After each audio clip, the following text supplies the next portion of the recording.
Hello students, good morning to all. In this video we start from topic आंवला. Right मैंने क्या बताया था आप लोगों को मेडिसिनल प्लांट्स के मैं आपको यूजेस और मेडिकल यूज़ बता रही थी. ओके जिसका टॉपिक है आंवला. ठीक है, आंवला का ट्री हमें हर जगह और हर गार्डन में देखने को मिलता है हमारे इंडिया में, जिसकी साइज़ होती है 20 से 25 फीट. ओके स्टूडेंट्स, और आप लोगों ने अपने डेली बेसिस पे अपने घरों पे आंवला के बारे में काफ़ी ज़्यादा सुना होगा कि आंवला कितना एफिशिएंट होता है, कितना अच्छा होता है हमारे आइज़ के लिए, हमारे बॉडी के लिए, है ना. उसमें कितने सारे विटामिन्स होते हैं, प्रोटीन्स होते हैं, कितने सारे न्यूट्रिएंट्स होते हैं आंवला में. राइट, तो सबसे ज़्यादा हमें आंवला में क्या मिलता है, हमें विटामिन सी आंवला में मिलता है. ओके स्टूडेंट्स, जो कि किसी एक ऑरेंज से जितना विटामिन सी मिलता है ना, उससे 20 टाइम्स हमें विटामिन सी मिलता है हमारे आंवला में. तो उसका मेडिकल यूज़ क्या होगा, आंवला का पाउडर बनाया जाता है. ठीक है, जिसे हमने खाने से हेयर वगैरह काफ़ी अच्छे होते हैं, हेयर ग्रोथ अच्छी होती है. ठीक है, हमारी जो आइज़ है वो ज़्यादा अच्छी होती है. सुना है ना कि आंवलास के पाउडर को लोग कंज्यूम करते हैं. समटाइम्स कहीं कहीं पे आंवलास की टॉफ़ी बनती है ना स्टूडेंट्स. तो आंवला काफ़ी ज़्यादा हमारे लिए यूज़फुल है, इसीलिए आंवला को हम आयुर्वेदिक टॉनिक बोलते हैं, क्योंकि आंवला से च्यवनप्राश वगैरह भी बनता है जो हमारी इम्यूनिटी को बूस्ट करता है. ओके नेक्स्ट है हमारी हल्दी. हल्दी बोले तो टर्मरिक, आप सब लोगों ने टर्मरिक के बारे में काफ़ी ज़्यादा सुना होगा. राइट, हल्दी हमारे लिए कितना ज़्यादा इफ़ेक्टिव होती है. राइट, हल्दी हमें हमारे किचन में स्पाइसेस के थ्रू तो यूज़ होती है, उसके अलावा उसके काफ़ी सारे मेडिकल यूजेस भी हैं. जैसे हल्दी हमें कोल्ड और कफ से रिलीफ देती है. हल्दी के पाउडर को अगर हम बॉइल्ड वाटर में या बॉइल्ड मिल्क में के साथ कंज्यूम करते हैं तो उससे हमारी कोल्ड एंड कफ ठीक होती है. राइट, और हल्दी के पाउडर को हम ऑयल के साथ मिक्स करके हमारे घाव वगैरह पे भी लगाते हैं. लाइक पहले के ज़माने में जब ये टॉनिक्स वगैरह ट्यूब्स वगैरह नहीं होते थे, एट दैट टाइम जब भी चोट लगती थी या फिर कुछ घाव होता था तो वहाँ पे हल्दी का लेप लगाया जाता था. ओके स्टूडेंट्स, नेक्स्ट है neem. Neem tree is found everywhere in India. It purify the environment. Neem tree काफ़ी ज़्यादा बेनिफिशियल होता है हमारे एनवायरनमेंट के लिए, क्योंकि नीम ट्री हमारे एनवायरनमेंट को प्योरीफाई करता है. राइट, हमारे एनवायरनमेंट को प्योरीफाई करता है. ये ट्री का हर एक पार्ट काफ़ी ज़्यादा यूज़फुल होता है. ये ट्री एवरग्रीन ट्री है. लाइक 25 से 30 फीट हाइट होती है इस ट्री की, और इस ट्री की लीव्स काफ़ी ज़्यादा शाइनी और फ्लावर्स छोटे छोटे से वाइट होती हैं. ओके, अगर हम बात करते हैं हमारे मेडिसिनल यूज़ की तो sorry, the leaves and seeds of neem are useful in problem related to hair. In spring season, the use of newly sprouted soft leaves purify blood and also prevent dangerous disease like smallpox and other many. नीम का tree बच्चा बहुत ज़्यादा important होता है, because नीम की जो leaves होती हैं, जब हमें चिकन पॉक्स हो जाता है या स्मॉल पॉक्स होते हैं तो उस टाइम पे नीम की ट्रीज से काफ़ी ज़्यादा हमें रिलीफ मिलता है, क्योंकि काफ़ी ज़्यादा ठंडक मिलती है. नीम के कंजप्शन से हमारा ब्लड प्यूरिफाई होता है. ओके स्टूडेंट्स, ओके, और इवन जैसे फेस वगैरह के लिए भी नीम काफ़ी ज़्यादा अच्छी होती है ना. ईचिंग के टाइम पे हम नीम अप्लाई करते हैं, है ना, और जब पिंपल्स वगैरह हो जाते हैं तब भी नीम हमारी, क्योंकि हमारे ब्लड को प्यूरिफाई करती है तो उससे हमारे पिंपल्स वगैरह भी क्लीन हो जाते हैं.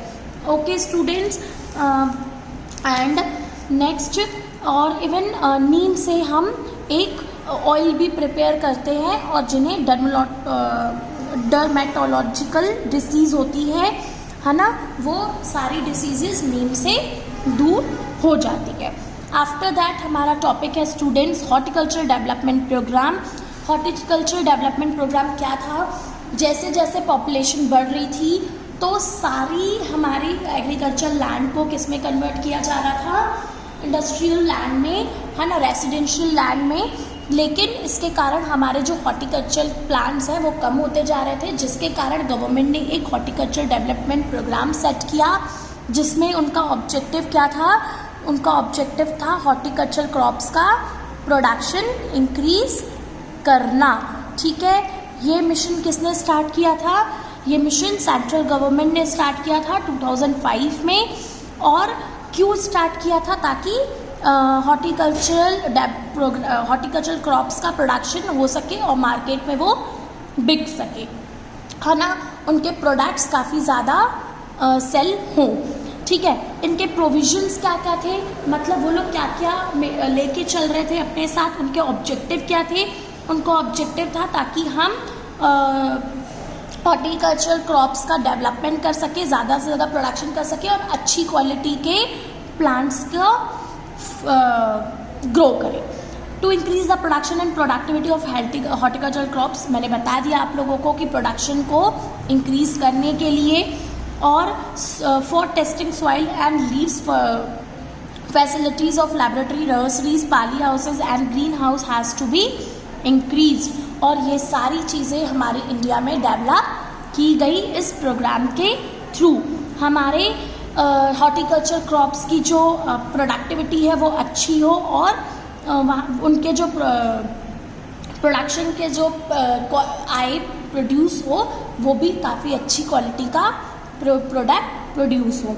To enhance the basic amenities for marketing and export, और ताकि हम अच्छी सर्विसेज दे सकें, हम उन हॉर्टिकल्चर क्रॉप्स को हम एक्सपोर्ट भी कर सकें to generate the income. After that, अब ये प्रोग्राम सेटअप हो गया बच्चा, ठीक है, ये प्रोग्राम बना भी लिया, उसके प्रोविजंस भी लिए गए, बट इसकी अचीवमेंट्स क्या हुई? तो इसकी अचीवमेंट्स है कि 97,503 हेक्टर एरिया हमारा हॉर्टिकल्चर क्रॉप्स में फिक्स कर दिया गया, जिसमें आपका 50,667 हेक्टर हमारे फ्रूट्स के लिए बोला गया एरिया की, इतनी लैंड में, इतने हेक्टर लैंड में तो हमारे फ्रूट्स का प्रोडक्शन होगा। 16,252 में हमारे वेजिटेबल्स का प्रोडक्शन बोला गया, एंड 20,262 हेक्टर लैंड को स्पाइसेस के लिए फिक्स किया गया, है ना। तो ये हमारी कुछ अचीवमेंट्स थी।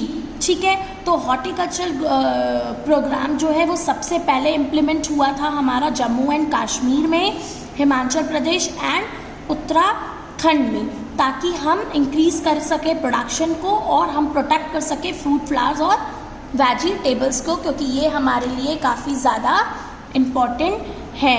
ओके स्टूडेंट्स, तो इसी के साथ हमारा मेडिसिनल प्लांट्स और हॉर्टिकल्चर क्रॉप्स टॉपिक कंप्लीट होता है। ओके, आफ्टर दैट हमारा सेकंड टॉपिक है मिनरल्स। तो बच्चा, मिनरल्स क्या होते हैं?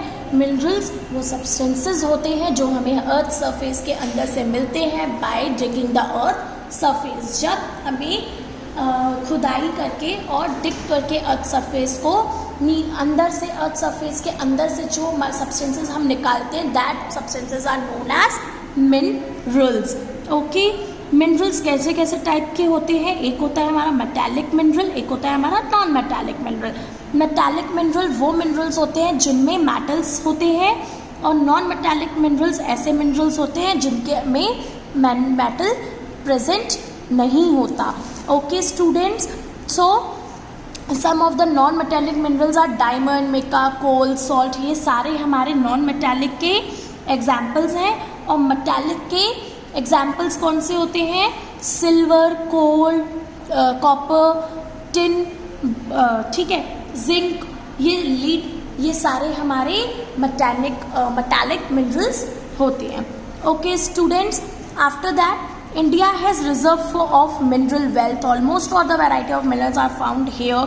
Chota Nagpur plateau contain rich deposit of mineral and is known as mineral wonder of world.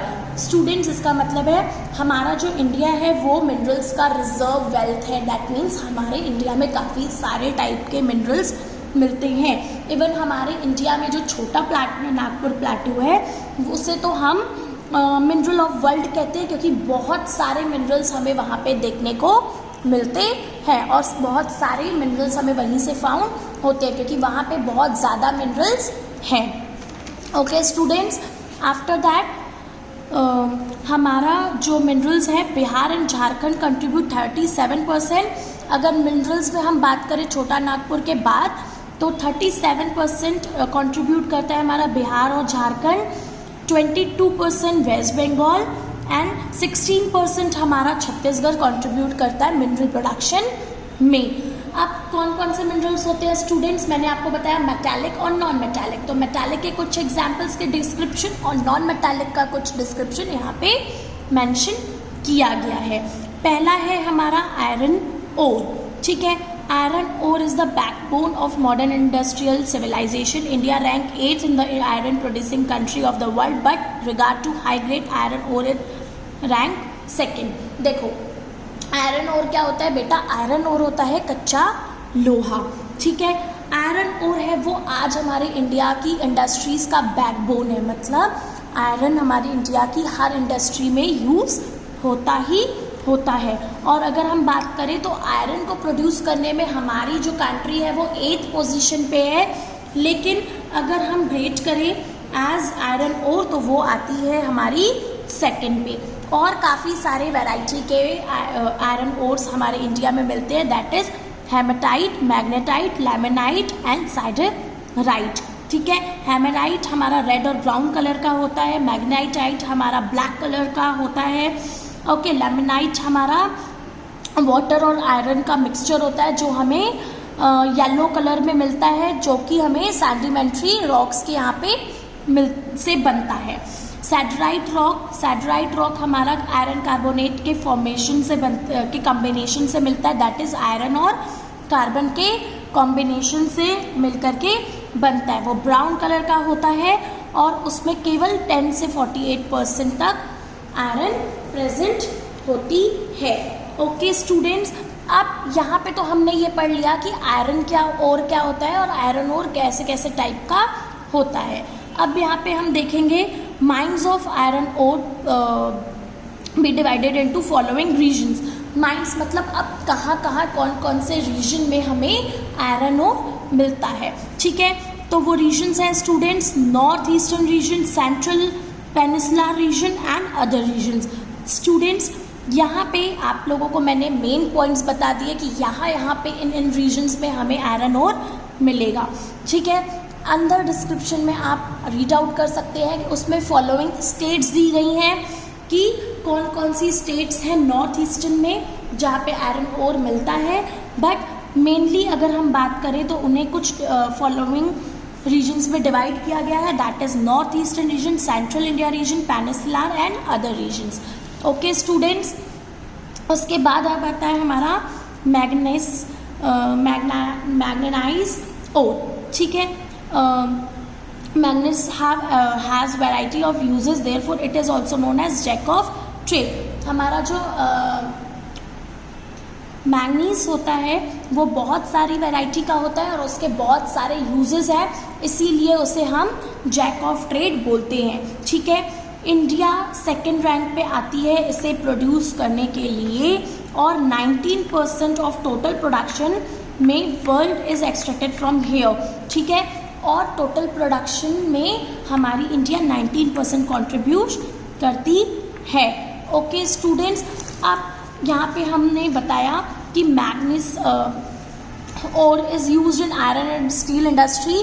कहाँ पे यूज़ होता है? आयरन और स्टील इंडस्ट्री में यूज़ होता है। जब इसे हम एक स्ट्रॉन्ग आयरन के साथ या एक स्ट्रॉन्ग स्टील के साथ मिक्स करते हैं तो काफ़ी it is also use to clean glass. जब हमें इसका यूजेस दिए गए हैं कि हम इसे आयरन को स्ट्रॉन्ग और स्टील को मैन्युफैक्चर करने के लिए उसमें मिक्स करते हैं, ओके। और इसका यूज़ किसी ग्लास को क्लीन करने के लिए भी होता है, as a bleaching powder work करता है ये, ठीक है।